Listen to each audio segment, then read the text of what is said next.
ఆధ్యాత్మిక బంధువులకు కార్తీక మాస శుభాకాంక్షలు. కార్తీక మాసం అత్యంత పవిత్రమైన మాసంగా పరిగణించబడుతుంది. ఇది ప్రధానంగా శివుడు మరియు విష్ణువులకు అంకితం చేయబడింది. ఈ మాసంలో స్నానం, దానం, జపాలు, పూజలు మరియు దీపారాధన వంటి ఆధ్యాత్మిక కార్యకలాపాలను చేయడం ద్వారా పుణ్యం లభిస్తుందని మరియు పాపాలు తొలగిపోతాయని నమ్ముతారు. ఈ మాసం కృత్తికా నక్షత్రం చంద్రునితో కలిసి ఉండడం వల్ల కార్తీక మాసం అని పేరు వచ్చింది. దీని యొక్క ప్రాముఖ్యతల గురించి చెప్పాలి అంటే ఆధ్యాత్మిక శుద్ధి. కార్తీక మాసంలో చేసే పుణ్యకార్యాలు పాపాలను ప్రక్షాళన చేసి మోక్ష మార్గాన్ని సుగమనం చేస్తాయని నమ్మకం. హరిహరులకు ప్రీతి.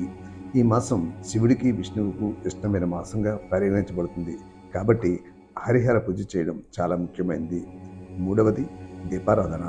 ఈ మాసంలో దీపాలు వెలిగించడం చాలా ముఖ్యమైనది. దీపం అజ్ఞానాన్ని, చీకటిని తొలగించి జ్ఞానోదయం కలిగిస్తుందని సూచిస్తుంది. నాలుగవది ఆరోగ్య ప్రయోజనాలు. చలికాలంలో వచ్చే ఈ మాసంలో కార్తీక స్నానం చేయడం వల్ల ఆరోగ్యానికి, ముఖ్యంగా నరాల బలహీనత వంటి సమస్యలకు ఉపశమనం లభిస్తుందని భావిస్తారు. ఐదవది వ్రతాలు మరియు ఆచారాలు.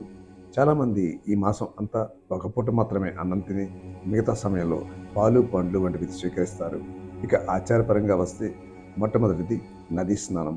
పవిత్ర నదుల్లో స్నానం చేయడం ఈ మాసంలో చాలా ముఖ్యమైనది. రెండవది పూజలు మరియు జపాలు. శివలింగానికి అభిషేకం చేయడం, పూజలు చేయడం మరియు మంత్రాలు జపించడం చేస్తారు. మూడవది దీపారాధన. ఇంటి ముందు దేవాలయాలలో దీపాన్ని వెలిగించడం చేస్తారు. నాలుగవది వనభోజనం. కార్తీక మాసంలో అడవుల్లో భోజనం చేసే ఆచారం కూడా ఉంది. ఈ కార్తీక మాస పవిత్రతను తెలుసుకున్న మీరు ఈ పవిత్రతను పక్కవారికి కూడా షేర్ చేసే ప్రయత్నం చేయడం ద్వారా అది జ్ఞానదానం అవుతుందన్నది కూడా మన పురాణాల్లో చెప్పబడింది. కాబట్టి ఈ వీడియోను మీరు 10 మందికి పంచే ప్రయత్నం చేయండి. మరొక్కసారి బోధి ప్రేక్షకులందరికీ కూడా బోధి బేకర్స్ ఛానల్ తరపున కార్తీక మాస శుభాకాంక్షలు.